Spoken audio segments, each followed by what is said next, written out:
O inquérito das fake news segue aí, segue ativo. Mas, cada dia que passa, diferentemente de quando ele foi aberto, o inquérito vem tendo menos apoio do consórcio. E é importante, porque dia sim, dia também, batendo, explicando, você vai retirando, né, o clima que permite que coisas como este inquérito permaneçam abertos eternamente. A coisa está tão diferente. E o Estadão escreve um editorial, em nome do CNPJ, não só para criticar o fim dos inquéritos, quer dizer, o inquérito esse pedido no seu fim, mas o Estadão já está reportando a ação ativa do Fachin pelo encerramento do inquérito. O modo inquisidor. Fachin diz que o ministro está disposto a encerrar o inquérito nas fake news. Ora, inquéritos não dependem do modo juiz, e sim de fatos objetivos, e usar que os réus sejam, afinal, julgados. Aí começa. Fachin sugeriu, em uma coletiva de imprensa, que seu colega Dom Pedro III se mostrou disposto a encerrar o inquérito. A investigação foi aberta em 2019, 7 anos depois. Não há denúncia, não há arquivamento. E como admite o próprio presidente da corte, o encerramento não depende de critérios jurídicos objetivos, mas dos humores do inquisidor.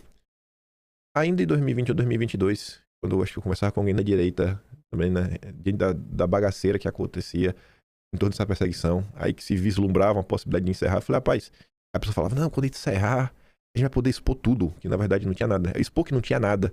Eu falava, pode ter certeza que no dia que esse inquérito for arquivado, for finalizado, for o que quer que seja, ele permanecerá em sigilo. Nós nunca teremos acesso a esse inquérito. E aqui eu já levanto uma bola que me veio à cabeça, quando eu estava montando um vídeo e tudo mais, que eu nunca tinha parado para pensar. Da mesma forma que o caso Master tem tudo para impactar a eleição, da mesma forma que a delação do Paquito tem tudo para impactar a eleição, e da mesma forma que todo mundo deixa claro, todo mundo da imprensa, que o inquérito das fake news é importante para a eleição, vai que, né, precisa dar uma controlada nos bolsonaristas. O inquérito das fake news, uma vez e se chega aos finalmente, caso esse inquérito seja totalmente aberto, será um escândalo.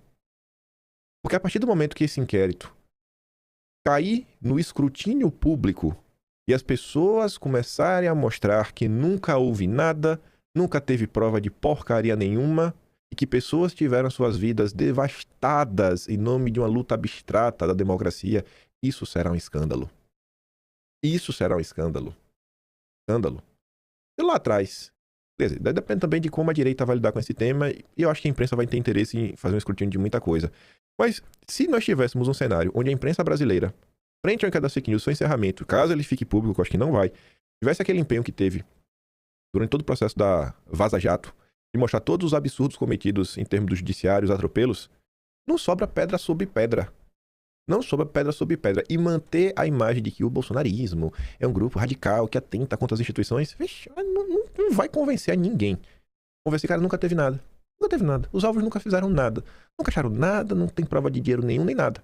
Como você não frisou. Ninguém denunciado. Não tem denúncia, não tem nada. E aí? Aí como é relembrar, ver como é que o inquérito começou, né? O que começou com uma apuração de ameaças ao tribunal, passou a reunir fatos de natureza distinta sobre categorias vaporosas como desinformação e ataques à democracia. Uma de suas primeiras medidas foi censurar uma reportagem da revista Cruzoé que tratava da missão ao ministro Dias Toffoli no curso da delação de Marcelo Odebrecht na Lava Jato. Desde então, os inquéritos engoliram episódios heteróclitos sem qualquer relação entre si. Uma mesma investigação entram desde o cartão de vacinação de Bolsonaro até a situação de auditores da Receita. E foram expedidas ordens que variam da censura a Big Techs por críticas à regulação das redes sociais até a desmonetização de influencers. Foram incluídos conteúdos de redes sociais, entrevistas, opiniões políticas, disputas eleitorais, críticas constitucionais. Ninguém sabe quantos perfis foram derrubados. O problema não é apenas que o objeto se expandiu, ele foi projetado para se expandir.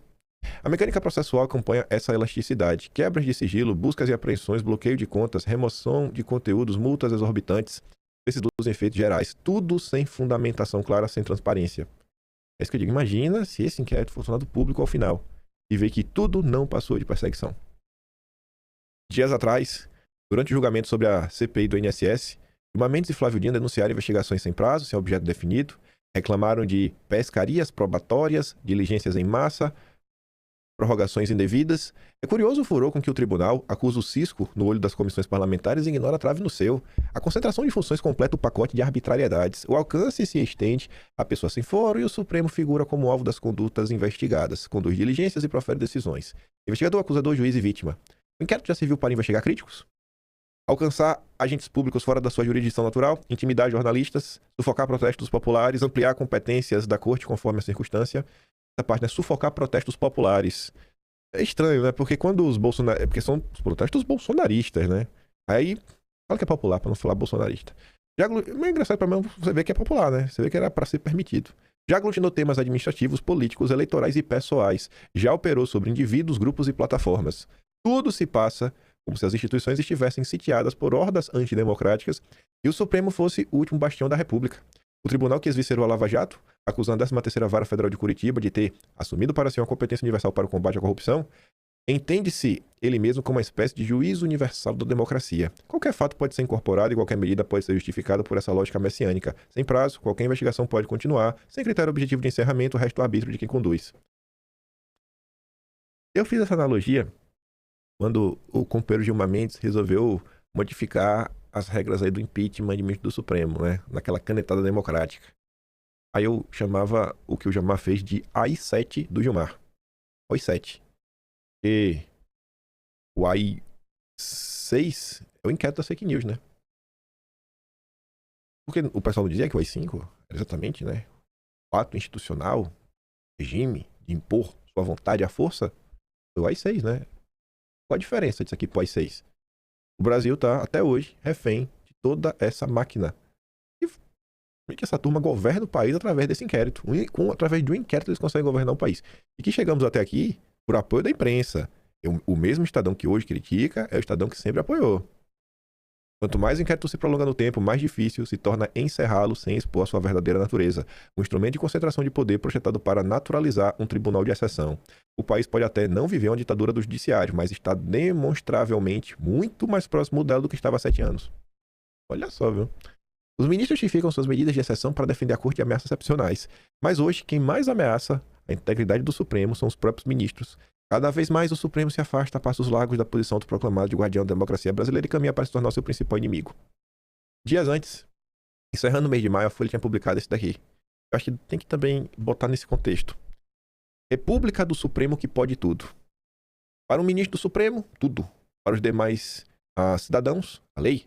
Tal como amplamente interpretada por um ministro do Supremo, cristaliza-se no Brasil um regime anômalo de prevalência de 10 indivíduos sobre o restante da sociedade. Como se vê pelas decisões de Dom Pedro III, a latitude de um juiz da corte quando seus próprios interesses estão em jogo é máxima. Culmina-se a regra que exige do magistrado afastamento de casos em que ele conste como vítima potencial. Sob sigilo, decretam-se prisões, censuras, intimidações, sem a devida provocação da Procuradoria. Quem critica o arbítrio corre o risco de cair nas garras do grande inquisidor. Advogados não têm acesso aos autos. A OAB apareceu, viu, nas últimas horas, cobrando investigações. E não tardou para a OAB receber, né, o tratamento da democracia. A gente vai chegar lá. Burocracias do Estado são obrigadas a ajoelhar-se diante da toga gigantada. A atividade policial sujeita-se a intervenções esdrúxulas, como a de que por um período escudou de investigação material aprendido sobre a máfia que atuava no Master. A intimidação da Receita levar os servidores a adotarem a regra tácita de não abrirem procedimentos administrativos quando detectarem... não abrirem procedimentos administrativos quando detectarem consciências fiscais relacionadas aos supremos magistrados. Afinal, o resultado mais brando poderá ser o afastamento sumário da função com um rastreador no tornozelo. Ameaça parecida para sobre o COAF, o instrumento mais eficaz do país para detectar transações atípicas de que as atividades ilícitas a miúde se valem. Num golpe solitário de caneta, Dom Pedro III esvaziou o órgão. Não há o que controle um ministro do Supremo que se põe a subverter a institucionalidade para se proteger de supostos adversários. Ele não depende de petição de partes para dizer sobre virtualmente tudo o que deseja. A submissão das decisões individuais aos pares, imperativo dos tribunais, passou a ser na prática facultativa. Um ministro pode atuar como o demiurgo, que desfaz e reescreve as leis e manda soltar, prender, calar, pagar e não pagar. A revisão do plenário, quando ocorre, não raro se depara com fatos consumados e danos irreparáveis. E quando vai para revisar o plenário, normalmente eles validam, né? Ah, não, valida aí. Perseguiu? Não, foi justo mesmo. Foram pouquíssimas vezes que teve assim um voto contrário. Mas desfazer no plenário a cagada, esquece. Mesmo o contrapeso do colegiado esbarrou no corporativismo, quando 2 de seus membros passaram a ter as condutas questionadas no escândalo do Master. O encastelamento funciona como estímulo para que ministros reforcem as decisões singulares visando a autoproteção. Ele termina dizendo: esvai-se a esperança de que comecem dentro do Supremo os ajustes para devastá-lo dos superpoderes estranhos à República.